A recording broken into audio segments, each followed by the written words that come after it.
네, 전 세계가 주목한 북미 간 하노이 핵담판이 결렬되면서 한반도 정세는 다시 안개 속에 빠졌습니다. 당분간 한반도 평화 프로세스에 대한 궤도 수정은 물론이고 비핵화의 여정도 발걸음이 더뎌질 것이라는 평가가 나오고 있습니다. 네, 오늘 3.1운동 100주년 기념일을 맞아서 이 중대 고비를 맞은 한반도 문제에 대해 이야기를 나눠볼 텐데요. 통일부 총리를 역임하시고 또 지금은 3.1운동 및 임시정부 100주년 기념사업 추진위원회 위원장을 맡고 계신 한완상 선생님 모시고 말씀 들어보는 시간 갖겠습니다. 어서 오십시오. 안녕하세요. 네, 반갑습니다. 예. 그간 참 고생이 많으셨을 것 같습니다. 오늘 이제 기념식이 공식적으로 있기까지 참 많은 노력을 해주셨을 거라 믿어 의심치 않는데요. 오늘 기념식에 참석을 하고 오셨습니다. 특별히 소감을 저희가 좀 들어보고 싶은데 어떠셨는지요? 어저께 저녁에 하노이에서 좋은 소식이 날라왔으면 오늘 기념식이 더 빛났을 겁니다. 예. 그럼에도 불구하고 우리 대통령께서 오늘 그 잔치를 잘 주재하시면서 좋은 적절한 말씀을 하시고 뭐 우리가 좌절할 필요는 없다는 생각이 듭니다. 예. 네, 하노이에서 좋은 소식이 날라왔으면 좋았을 걸이라는 말씀을 하셨는데 이번 북미 정상회담 좀 어떻게 보셨는지 듣고 싶습니다. 좀 다소 뜻밖이긴 한데요. 예. 이걸 결렬이라고 하는데 결렬은 아니고요. 무산입니다. 무산. 무산. 그러니까 예. 이미 그 트럼프도 거의 다 북쪽 그 김정은 위원장하고 합의해서 사인할 직전에 이런 사고가 생겼는데 트럼프 자신은 사인하고 싶었다는 거 아닙니까? 근데 밑에서 조금 다른 의견을 제시하니까 좀 차질 온 것 같고는 가장 이번에 무산된 큰 이유는 트럼프의 국내 사정 그리고 두 번째로 트럼프스러운 트럼프스러움에 트럼프다운 그런 그 반응이에요.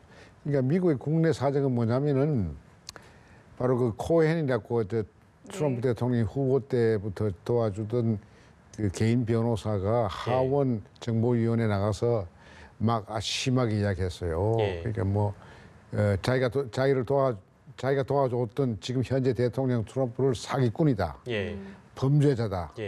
이거 말로 담을 수 없는 이야기를 현장에서 들었는데 그때 막 사인하려고 할 즈음에 들었던 것 같아요. 그게 이제 격동됐겠죠. 영향이 없었다고 할 수 없죠. 아무래도 뒤통수가 참 따가웠겠죠. 따가운데 그보다 더 아픈 것은 미국의 좀 진보적이라고 할 수 있는 민주당의 그 지도부, 특히 상원 그 원내 총무인 슈머가 한 말이 가시처럼 바뀌었을 거예요. 사인하려고 할 때 어떻게 이야기했냐면은 서툴게 그 준비를 해가지고 가서 그 미국이 갖고 있는 북한에 대한 유일한 이 수단은 소위 레버리지는 지렛대는 그게 이제 제재 엉뚱하게 제재 완화해가지고 올 것이 아닌가라고 하는 말을 그 상원의원이 슈머가 했으니까 그게 막 굉장히 아팠을 겁니다. 그래서 그 트럼프답게 그 사람은 머리나 가슴으로 생각하기보다도 가츠, 창자로 생각하는 자기대로 말하는 본능에 따라서 직감으로 하시는 사람이니까 내가 여기서 서툴게 김정은 위원장하고 이거 사인해 줬다가는 빅딜 같으면 빅딜에서 너무 손해봤다고 말할 것이고 스몰 딜이 되면은 뭐 시시한 거 그런 거 하느라고 뭐 그랬냐 이렇게 양쪽 다 욕을 먹을 것이다 하는 판단을 번개처럼 했겠죠. 직감으로. 그래서 그러면 노딜이 좋겠다. 이게 순간적으로 판단한 거죠. 그 잘못 판단한 것이죠. 근데 하여튼 그렇게 해서 그저 자기가 걸어나간 것이죠. 그러니까 끝낸 것이죠. 그 끝난 것이 결렬이 아니고 끝나기 전에도 김정은 위원장하고 또 좋게 말하면서 지금이 오늘 조인 안 하더라도 합의를 못 하더라도 실무진을 통해서 계속 할 수 있는 길을 열어놓고 계속 좋게 이야기합니다. 선생님께서 이제 그 판단하시기에는 결국에는 이제 미국 국내 정치 상황이 녹록지 않았기 때문에 트럼프 입장에서는 어정쩡한 합의보다는 완벽한 합의를 보다 이루는 차원에서 임시 보류했다라고 보시는군요. 그렇죠. 그렇게 보는 게 맞습니다. 알겠습니다. 3.1운동 기념식에서 이제 문 대통령이 한반도의 운명을 이제 강조하는 단어들을 많이 이제 언급을 했습니다. 임시정부 수립 100주년이기도 해서요, 올해가. 이제 새로운 또 100년을 우리가 만들어간다는 차원에서 여러 가지 또 계획들이 많이 있을 텐데 우리 위원장께서 보시기에는 어떤 준비들이 좀 필요하다고 생각하시는지요? 오늘 크게 이야기한다면요. 예. 작년 8월 달에 문 대통령께서 한반도 철도 공동체 이야기를 하셨어요. 예. 거기에 참여할 수 있는 나라가 6+1, 6개 아세안 나라하고 미국 넣어서 이 7나라가 이제 이 남쪽에서 시작하는 철도가 시베리아를 통해서 중국 대륙을 통해서 유럽으로 가는 이 철도 공동체를 만들면 이게 철도가 문제가 아니고 그 철도를 통해서 이 전 세계가 아세아를 중심으로 또 전 세계가 하나의 그 번영의 공동체가 되는 걸 꿈꾸거든요. 근데 그게 구체적으로 보면은 그 7개 나라 가운데 이런 게 있습니다. 세계 경제적으로 제일 잘 사는 미국, 중국, 일본이 들어가 있고 세계에서 군사적으로 제일 강한 미국, 러시아, 중국이 들어와 있어요. 그러니까 지금 세계를 위태롭게 하고 아시아를 불안하게 하는 게 이 경제 3대 대국, 군사 3국 대국 간의 마찰이거든요. 무역 마찰이든지 군사 마찰이든지. 그런데 이제 우리 문 대통령께서 그 남북 간의 리더십이 국가연합이라고 하는 틀 속에서 서로 협조만 한다면은 혼자 운전하는 게 아니고 남북 지도자가 공동 운전을 하게 되면은 이 6+1 이 다자 협력체가 세계에서 가장 강력한 경제 협력체가 되고 또 어떤 의미에서 군사 협력체도 될 수 있습니다. 근데 군사권은 빼고요. 그렇게 되면은 세계의 질서가 안정되면서 동아시아를 중심으로 번영지대와 이게 안정이 되면서 세계로 번져갈 수 있다. 근데 그 제가 GDP를 계산해 보니까 7나라 GDP가 세계 전체 GDP에 얼마 되는 줄 아세요? 얼마나 됩니까? 꼭 반입니다. 아, 절반 됩니까?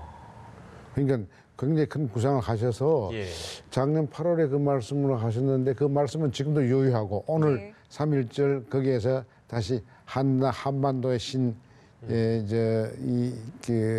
체제를 말씀하시면서 그 작년 8월 달에 한 6+1 말씀하시더라고요. 그러니까 이게 되면요 기가 막힌 거죠. 그러면은 세계 군사 대국 간의 갈등, 경제 대국 간의 갈등, 이 두 남북 지도자에 의해서 조정되면서 세계의 평화 번영의 중심이 한반도가 되는 거죠. 한반도가 나름 중심이 되는. 그렇죠. 그래서 이 6개 나라, 7개 나라가 같이 하는 것이죠. 물론 이번에 이제 선언이 좀 무산이 됐습니다만 글쎄요, 선언이 이루어졌다면 종전 선언이 좀 포함되지 않았을까라는 시선도 있었을 텐데요. 이 종전 선언이 만약에 이루어진다면 또 어떤 변화들을 가지고 올 수 있는 걸까요? 첫째 이렇죠. 종전 선언은 이게 군사적인 그 언어 같죠. 전쟁 끝난다니까. 이 정치적인 선언입니다. 정치적인 선언인데 지금 그 한국 전쟁 이후에 벌써 60년, 70년 지났는데 아직 휴전 체제고 정전 체제가 아니잖아요. 이게 끝나게 되면 어떤 효과가 나오는 거 아니? 크게 말하면은 한반도를 분단시켰던 70년의 비극이 끝나기 시작하는 거예요. 이 선언으로.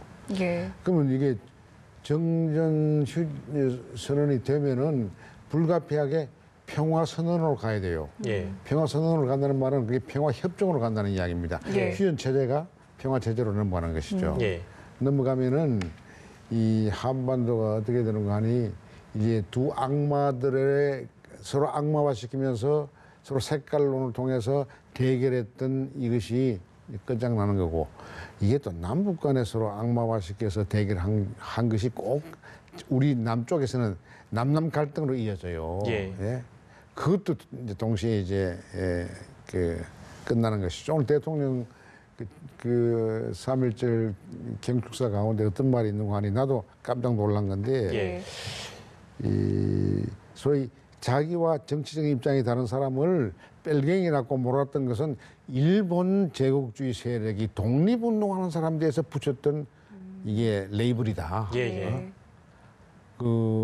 굉장히 놀랄 만한 이야기예요. 왜냐하면 예. 지금도 우리들끼리 그렇게 하잖아요. 예, 예. 조금만 생각이 다르면 뺄갱이다.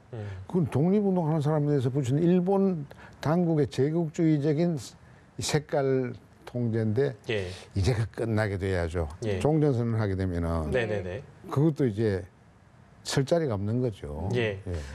종전선언 얘기가 나와서 짧게 여쭙습니다만 그 일각에서는 한국을 제외한 종전선언은 의미가 없는 일이다. 한국? 예, 우리나라를 제외한 종전선언, 그러니까 북미 간의 종전선언이 이번에 얘기가 나오면서 예. 한국을 제외한 종전선언은 의미가 없는 일이라는 이야기가 보수층을 중심으로 나왔었거든요. 그건 어떻게 평가하세요? 그건 정확히 말하면 한국을 배제한 평화협정은 안 된다는 이야기의 다른 말이라면 이해가 되죠. 예, 예. 종전선언은 물론 우리가 주체가 돼야 되죠. 예. 근데 지금 남북 간에는 지금 잘 되고 있잖아요. 예. 잘 하고 있잖아요. 예. 근데 지금 북미 간에는 이제 시작하려고 하는 거니까 예, 예. 우선 그 절박성에 있어서 타당성에 있어서 예. 북미 간의 종전선언이 이게 시급하죠. 예, 예. 그러니까 그거부터 이제 하면은 예. 따라서 우리가 평화협정으로 가는 거는 이게 가능합니다. 그거 아시는지 몰라도 1953년 그 휴전 협정이 됐을 때 예. 그건 군사 협정이니까 휴전이라고 하는 것은요. 예, 예. 3개월 후에 정치 협상을 통해서 그 정치적 그 새로운 차원의 발전으로 나가기로 하기로 됐는데 실천 못했습니다. 그게 이제 어저께 하노이에서 터져 나오나 했더니만 그것도 좀 조금 예, 예. 연기되는 것 같아요. 예, 예. 자, 이제 북미 정상회담이 결실이 조금 더뎌지게 결과가 더뎌지게 됐는데 그렇게 되면서 한국의 역할 더 나아가서는 뭐 사실 정확하게 얘기하면 문재인 대통령의 역할이라고 볼 수 있겠는데요. 역할이 더 중요하게 됐고 어깨가 무거워지게 됐습니다. 어떤 역할을 또 앞으로 해야 될까요? 이미 그것은 과거 작년이죠. 작년에 트럼프하고 김정은 위원장하고 그 1차 싱가포르 회담 할 때 예. 갑자기 트럼프가 취소해 버렸어요. 그 위기가 생겼잖아요. 예, 예. 그때 문재인 대통령이 개입해서 예. 판문점에서 김정은 위원장하고 만나고 그 북한이 이제 미국하고 만나는 길을 터줬잖아요. 예, 다리가 되죠. 예, 다리 했죠. 한번 네. 했죠. 예. 이번에 더 큰 스케일로 그걸 다시 해야 되는 그런 상황인데 네. 제가 그걸 보면서 문재인 대통령은 세계적으로 이 갈등 해소에 이 조정자의 역할을 맡는 것이 참 그게 우연 같잖아요. 문 대통령이 대통령을 당선되는 그 해 타임지 1월 달에 카바 예. 스토리가 뭔지 아세요? 어떤 거였습니까? 타임지의 카바로 나오는 사람은 그 대단한 영광이죠. 예. 문 대통령이 나오면서 예. 그 밑에 뭐라고 했냐면 The Great Negotiator. 굉장한 협상가라는 말을. 대단한 위대한 협상가라고 그랬어요. 사진에 예, 예. 내면서. 그때 나는 야 이건 우리 문 대통령이 그런 소질이 있는가? 예. 그 정도의 협상을 잘할 수 있는 인물인가에 대한 의문을 가지셨군요. 그렇죠. 그 저는 네네. 후보 때 도와드린 것도 있고 그런데 네. 뭐. 예. 근데 저 솔직히 그런 의문이 있었거든요. 예. 그런데 내가 못 본 것을 세계적인 언론인 타임은 꿰뚫러 봤어요. 맞습니다. 아 역시 세계적인 언론은 다르다 이런 걸 요즘 지금 다시 느낍니다 이게. 그렇습니다. 하노이 깨지고 예. 다시 조정 역할 할 수밖에 없잖아요. 예, 예. 맞습니다. 그래서 오늘 문 대통령 모시고 이제 이 광화문 광장에 식을 할 때 첫 마디에 축하합니다 그랬습니다. 축하한다는 말씀하셨습니까? 예, 그 뜻은 무슨 말인지 대충 당장 아시는 것 같아요. 다시 다시금 또 역할을 great- 해주셔야 된다. Great Global Negotiator로 평화 조정자로 나셔야 된다 이런 뜻으로 제가 이야기한 겁니다. 알겠습니다. 사실 오늘 이제 3.1절 행사를 이전에는 남북 공동 행사를 좀 계획을 했다가 이제 좀 무산이 되지 그 않았겠습니까? 무산되죠. 왜냐하면 예. 그때는 뭐 평양의 모든 힘을 다 하노이에 쏟았기 때문에 네네.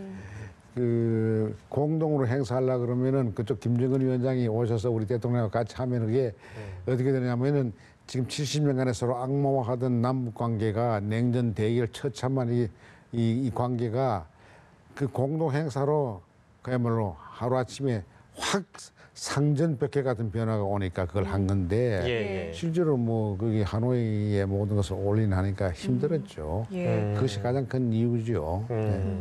그래도 그 공동 기념 행사들은 뭐 계속 진행이 되는 건가요?